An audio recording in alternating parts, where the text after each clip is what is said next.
जय Hind students, class 11th exercise 6.1 question number 17। अब इन questions में फ्रॉम 17 टू 20 आई थिंक हमें इन नंबर्स को यानी जो अपने सॉल्यूशंस को जो हमारे सॉल्यूशंस आएंगे ना उनको नंबर लाइन पर रिप्रेजेंट करके दिखाना है। ठीक है, ये एक नई चीज़ है, बाकी और कुछ नहीं। तो आपको पता है इक्वेशंस कैसे सॉल्व होती है। इक्वेशंस इनइक्वालिटीज कैसे सॉल्व होती हैं। इनइक्वालिटीज में बाकी सब इक्वेशंस की तरह ही होता है, बट माइनस का परहेज रखना होता है। अगर माइनस से मल्टीप्लाई या डिवाइड करोगे, तो इस इनइक्वालिटी का डायरेक्शन चेंज हो जाएगा। ऐसे है तो ऐसे हो जाएगा। ठीक है, now here is the question. 2x इधर आ जाएगा, माइनस का हो जाएगा, -2x इधर आएगा तो 3 बन जाएगा, x लेस देन 3। अब इसमें 3 इंक्लूड नहीं है। ठीक है, तो देखो क्या करना है। ये रहा 3 और 3 से छोटा, तो 3 से छोटा ये पूरा इधर जाएगा, आपको अच्छे से पता है। 3 के ऊपर बेटा एक गोला बनाओ, ठीक, और इस गोले को खाली रखो, इस सर्कल को खाली रखो। खाली का मतलब इसमें 3 इंक्लूड नहीं है, और इसके पास आप किसी डिफरेंट कलर से कलर कर दो और एक लाइन बना दो। ये आपका सॉल्यूशन सेट हो गया। 3 इंक्लूड नहीं है। ये कैसे शो होता है, एक सर्कल बनाते हैं, एम्प्टी, खाली रखते हैं, ये हो गया। Got it. नेक्स्ट में -1 से बड़ा या बराबर, इसमें इक्वल आ गया, इक्वल भी है, तो गोला तो बच्चों यहाँ भी बनेगा, बट इस गोले को भर दिया जाएगा। ठीक है, भरने का मतलब है कि -1 इसमें शामिल है। ओके, और -1 से बड़े, तो इस डायरेक्शन में एक लाल लाइन या जो भी आपके पास डिफरेंट कलर की पेन हो, पेंसिल हो, आप लगा देना। ठीक है, नेक्स्ट क्वेश्चन नंबर 19। ये थी इनइक्वालिटी। सिंप्लीफाई करना आपको आता है, मेरे से ज़्यादा अच्छे से आता होगा। ऐसे कर लिया, -1 से बड़ा, तो -1 पे लगेगा गोला और वो खाली रहेगा। ठीक है, ये एम्प्टी सर्कल रहेगा क्योंकि -1 इसमें शामिल नहीं है। इतनी सी चीज़ थी जो नई थी, बाकी तो सब पुराना ही है ना। इसको दिया लिया, ये काफ़ी अच्छा खासा लंबा चौड़ा सा इन्होंने दे दिया, सिंप्लीफाई कर लिया, है ना। अब -2/7, देखो बच्चों ध्यान से, ये हम, मेरे को याद है 8th क्लास में या 9th क्लास में सीखते हैं इसको नंबर लाइन पे रिप्रेजेंट करना, शायद 8th में है। -2/7, तो ये 0 और -1 के बीच का नंबर है। कौन सा? -2/7। कैसे रिप्रेजेंट करते हैं बेटा? ये 0 to 1 है ना, या ये जो 0 to -1 है, इसके 7 पार्ट्स करने होते हैं। 1 अंदाज से ले रहे हैं हम तो, है ना। 1 2 3 4 5 6 7, ऐसे 7 पार्ट्स, बहुत टाइनी पार्ट्स, छोटे छोटे से हमने कर दिए 7। और इसमें से हमने कौन सा लिया? -2/7 चाहिए तो 2 सेकंड वाला लिया, ये रहा 1 2, ये पॉइंट है। ठीक है, और शामिल है तो यहाँ पर लगेगा गोला। इस चीज़ को समझ लीजिए, -2/7 मतलब 0 और -1 के बीच में है ये। Got it. और 7 पार्ट्स करने हैं, 0 और -1 के इंटरवल के हमें 7 इक्वल पार्ट्स करने हैं। उसमें से दूसरा वाला लेना है, ये सेकंड है ये वाला। इसके ऊपर हम एक गोला बनाएंगे और इसको फिल भी कर देंगे। क्यों? क्योंकि ये इक्वल भी है, यानी कि वो उसमें शामिल है। हाँ, अब यहाँ से बच्चों हम एक लाइन बना देंगे। आप समझ पा रहे होंगे मेरी बात को, है ना। थोड़ा सा ऊपर लेके इसको ऐसे आप शो कर दोगे, तो ये हो गया -2/7 से ग्रेटर सारे नंबर्स। Got it. तो मेरे रेड पेन का काम अब होता है समाप्त। आते हैं हम क्वेश्चन नंबर 21 पर। ये क्या है बच्चा? ये है थ्योरेटिकल, क्या बोलते हैं इनको, वर्ड प्रॉब्लम्स, है ना। वर्ड प्रॉब्लम्स है ये। देखिए, Ravi obtained 70 and 75 marks in first two unit tests. Find the minimum marks he should get in the third test to have an average of at least 60 marks. इसको हम हिंदी में भी पढ़ लें, फिर एक साथ समझाते हैं। Question number 21।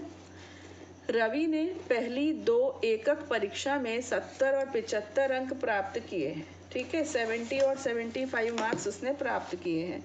वह न्यूनतम अंक ज्ञात कीजिए जिसे वह तीसरी एकक परीक्षा में पाकर 60 अंक का न्यूनतम औसत प्राप्त कर सके।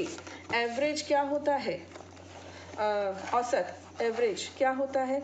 हम जितनी भी संख्याएं हो, जैसे कि x1 प्लस x2, ये कहाँ तक xn तक जा रही है ना, इतने सारे नंबर्स हैं, और जितने नंबर्स हैं उसी से हम डिवाइड कर दें। जैसे n है तो n से डिवाइड कर दें, इसको हम एवरेज कहते हैं।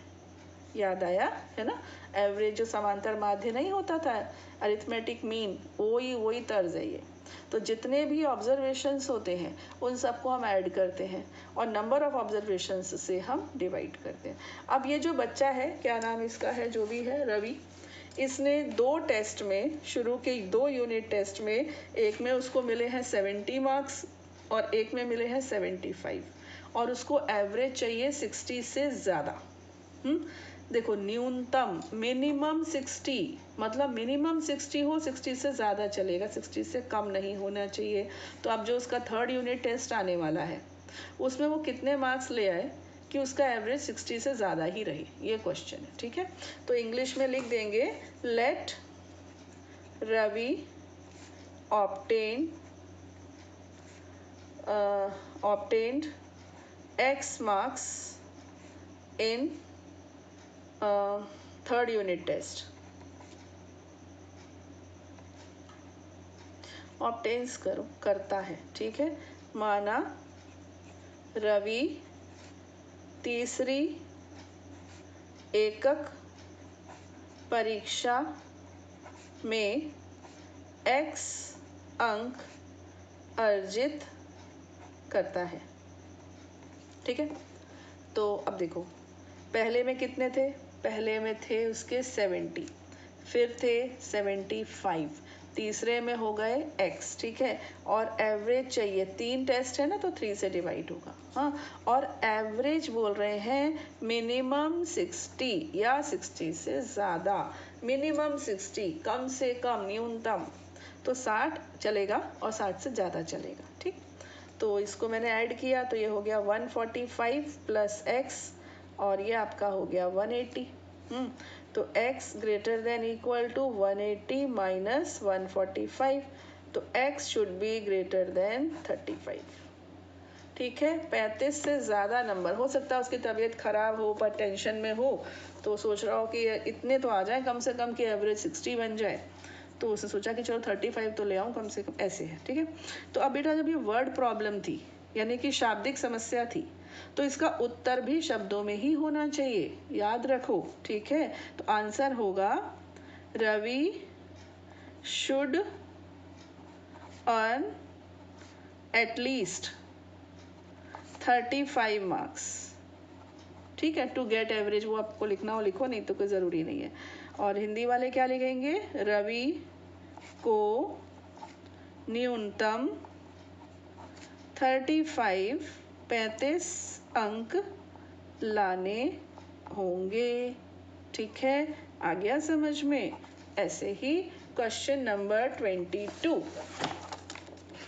क्वेश्चन नंबर 22 है, किसी पाठ्यक्रम में, सिमिलर लग रहा है मुझे, किसी पाठ्यक्रम में ग्रेड ए पाने के लिए एक व्यक्ति को सभी 5 परीक्षाओं, जो 100 में से हो रही हैं, में 90 या अधिक अंक का औसत प्राप्त करना होगा। पांचों सब्जेक्ट में 90 से ज़्यादा मार्क्स होंगे ना, मतलब 90 नहीं, उनका एवरेज है ना, मतलब आपका जो एवरेज होगा ना पांचों उसका मिलाकर, वो 90 या 90 से ज़्यादा होगा तो आपको ए ग्रेड मिलेगा, टोटल मतलब 500 में से। यदि सुनीता के प्रथम 4 परीक्षाओं के प्राप्तांक 87, 92, 94 और 95 हों, तो वह न्यूनतम अंक ज्ञात कीजिए जिसे 5वीं परीक्षा में प्राप्त करके सुनीता उस पाठ्यक्रम में ग्रेड ए पा जाएगी। तो इन 3 में तो वो ज़्यादा ही लेगा ही है ना, इसमें ही थोड़े कम रह गए हैं। अब देखो 5th में कितने आए कि उसका जो एवरेज है ना वो 90 बना रहे, ये हमें बताना है। इस क्वेश्चन को इंग्लिश में पढ़ा जाए। To receive grade A in a course, one must obtain an average of 90 marks or more in 5 examinations, each of 100 marks. If Sunita's marks in the first 4 examinations are 87, 92, 94 and 95, find minimum marks that Sunita must obtain in 5th examination to get grade A in the course. बताइए इसमें और उसमें क्या फ़र्क था? जो अभी हमने किया एकदम सिंपल ही तो है, तो लेट वेट लिख लेना कि माना कि उसको 5वीं जो परीक्षा है उसमें x अंक की ज़रूरत है। Let he require only x marks in fifth paper या जो भी है। तो आपका according to the given condition 87 plus 92 plus 94 plus 95 plus x। अब आप डिवाइड किससे करोगे? 5 से करोगे, है ना। और कितना होना चाहिए? ये जो है आपको ग्रेड ए चाहिए तो मिनिमम 90 या फिर 90 से ज़्यादा। Got it? या तो 90 या फिर 90 से ज़्यादा। ऐड कर लीजिए 9 to 11 18 30 368, है ना, plus x, sorry 368 plus x greater than equal to 450। हाँ, 5 इधर आ गया। x should be greater than और equal to 450 minus 368। x should be greater than equal to, मुझे लगता है 82। मतलब ये है कि अगर उसके 82 भी मार्क्स आ गए ना तो भी उसका ग्रेड ए बन जाएगा, ये मतलब है।